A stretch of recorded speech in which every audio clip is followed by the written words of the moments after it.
It's the real news. I'm Aaron Mate. The Iran nuclear deal is increasingly under threat.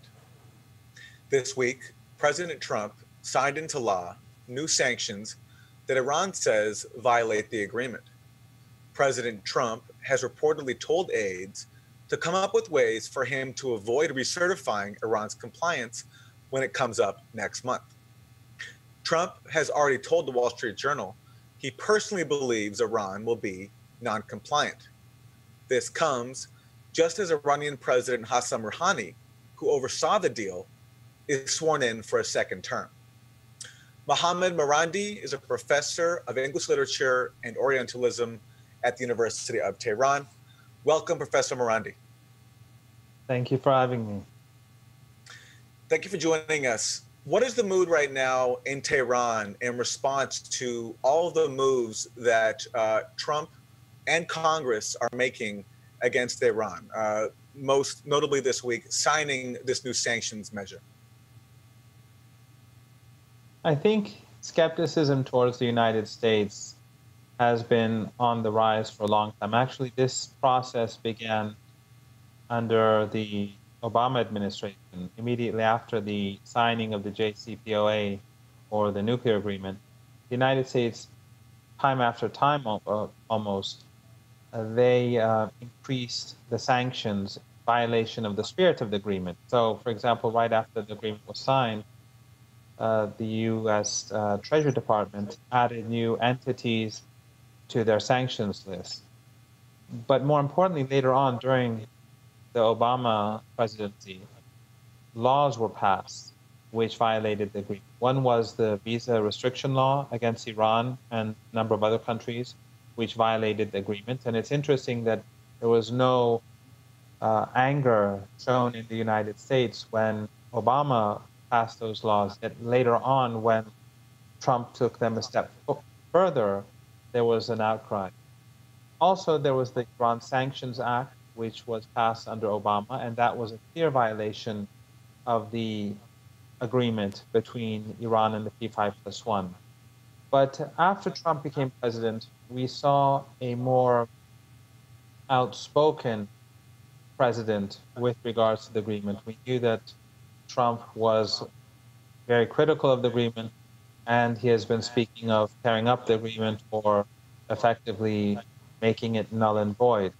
And since he's become president, he has self-violated the agreement on numerous occasions. But this recent instance is not really so much Trump's fault as it is the Senate and Congress, because both Democrats and Republicans passed a law which are in direct violation of the agreement. So those who've actually destroyed the legacy of Obama are Democrats just as much as Republicans. Of course, Trump signed the law, and therefore he too is part of this violation.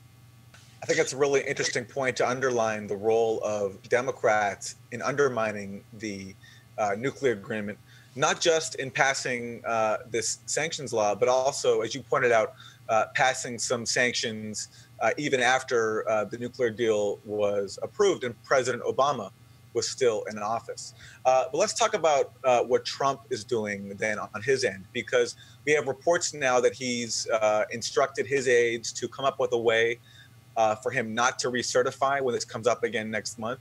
As I mentioned, he told the Wall Street Journal that he personally thinks Iran is going to be non-compliant. So I'm wondering your take on what he's doing specifically and how Tehran is responding. It's difficult to gauge what's going on in the president's mind, but I think there are two scenarios that are important here. One is that Trump may be using this as a negotiating tactic, where he tries to put pressure on Iran and to get concessions from the country. What he could be trying to do is to actually force Iran to tear the agreement, which the Iranians will definitely not do. if the Americans effectively make the agreement useless, the Iranians will reciprocate, but the Iranians won't be the first to actually tear up the agreement. On the other hand, the United States may actually want to leave the agreement itself. And under Trump's presidency, I think that would be very hurtful for the United States, more than it would be under Obama, for the simple reason that Obama was more capable in creating coalitions. And Trump does not seem to have that capability. The Chinese are upset with Trump. The EU is upset with Trump. Canada, Mexico. More or less, the international community is unhappy with the way in which the US president is conducting himself. And in the exception, which would be Russia, the US Congress and Senate have effectively destroyed the relationship.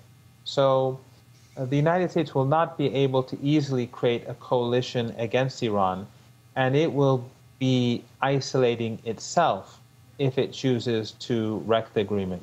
So if it chooses to wreck the agreement, I think it hurts the United States more than it hurts Iran. Obviously, it will be hurtful for Iran, but I think the damage to the United States will be much more significant.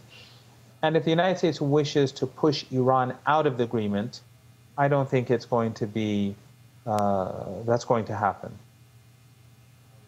And let's look at one apparent tactic coming from the White House. So recently, Iran launched a satellite into space. This week, the U.S. complained about that to the UN Security Council. And there's speculation that this is one area that the U.S. is going to try to jump on and somehow claim as if that's a violation of the deal, even though, of course, there's no mention of this inside the actual JCPOA. Yes, the launching of a satellite by the Iranians has nothing to do with the JCPOA. It has nothing to do with the UN Security Council. And the United States is basically using that as an excuse to put pressure on Iran. Indeed, even Iran's military missile program, its missile defense program, is not included in the JCPOA. And since Iran's capabilities are all conventional, it has nothing to do with UN Security Council resolutions either. Again, this may be an attempt to push Iran out of the agreement, or to basically, there are two ways that the Americans could do this. One is to put pressure on Iran so that Iran leaves, and the second is to leave the agreement by claiming that Iran has somehow violated it. The second scenario, this may be linked to the second scenario, but I doubt that it will work. The first scenario, I should add one thing, and that is that if the Americans increase pressure on Iran, the Iranians will push back. And so, for example, right now we have a law that's in Parliament that will soon be passed with the support of President Rouhani's administration that will actually increase the budget for the Quds forces in the Revolutionary Guards, which are the forces which are supporting the governments in Baghdad, in Iraq, and in Syria. And there will also be an additional budget for Iran's missile defense capability. So what Iran is doing is that it's basically signaling to the United States that the more pressure you put on us, the more we will actually focus and invest in areas which you do not want us to invest in. Right. I recall reading that this budget proposal, the parliamentarian who put it forward, explicitly said that it was a response to the aggressive behavior coming from Washington. And I'm wondering if you can talk about the pressure that all this might be putting now on Rouhani as he's about to be sworn in for a second term. He campaigned on a platform of continuing engagement with the rest of the world. But I'm wondering what actions like this from the White House might be doing to him as he embarks on his second term. Well, the world is changing, and I think that when we speak about the international community, U.S. actions are actually helping bring Iran and Russia closer to each other, because now the Russians are facing a similar situation as is Iran with the sanctions. And the Chinese, too, are drawn closer to Iran and Russia because they feel that if Iran and Russia are sanctioned, then it may be China that's next. So uh, already the United States is opening certain doors for the Rouhani administration. In general, though, what President Rouhani has been trying to do is to try to ease tensions with Western countries, and mainly the United States.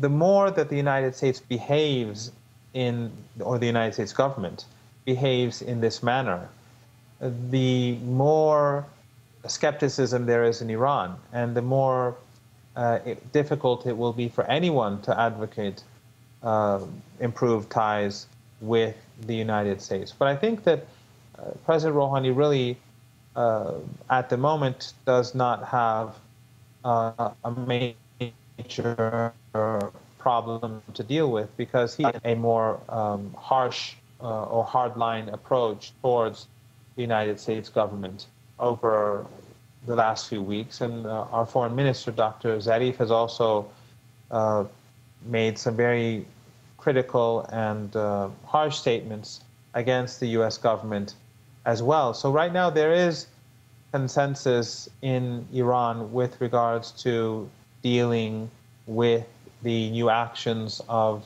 the U.S. Congress and Senate and the White House.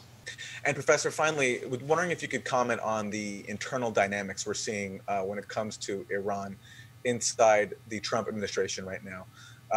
Recently, Rex Tillerson openly acknowledged that he had a difference of opinion with President Trump when it comes to the Iran nuclear deal and Iran's compliance, essentially acknowledging that Trump had to be convinced by his entire staff into recertifying recently when he did, despite his every effort not to.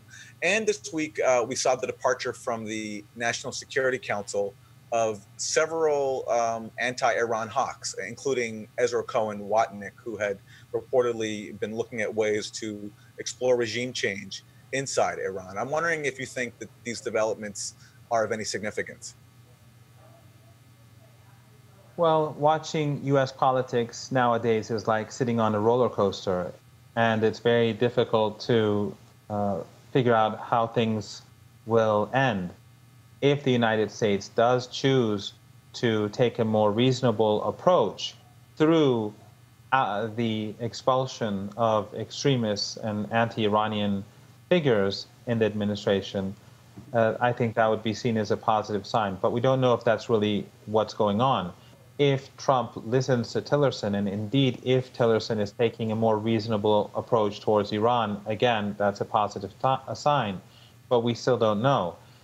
For Iran, the issue is that the problem is that the United States has been supporting Saudi Arabia and Israel in their support of extremist groups across the region, in Yemen, in Syria, and in Iraq, and the aggression of Saudi Arabia against countries like Yemen. In addition, for Iran, it's the problem with the United States is the sanctions, as well as U.S. general hostility towards Iran.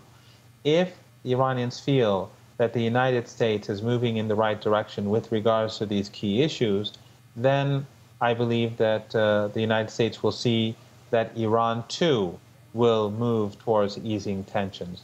So from the Iranian perspective, the ball is in the U.S. court. Mohammad Marandi, professor of English literature and Orientalism at the University of Tehran, joining us from Tehran. Professor, thanks very much. Thank you for having me. And thank you for joining us on The Real News.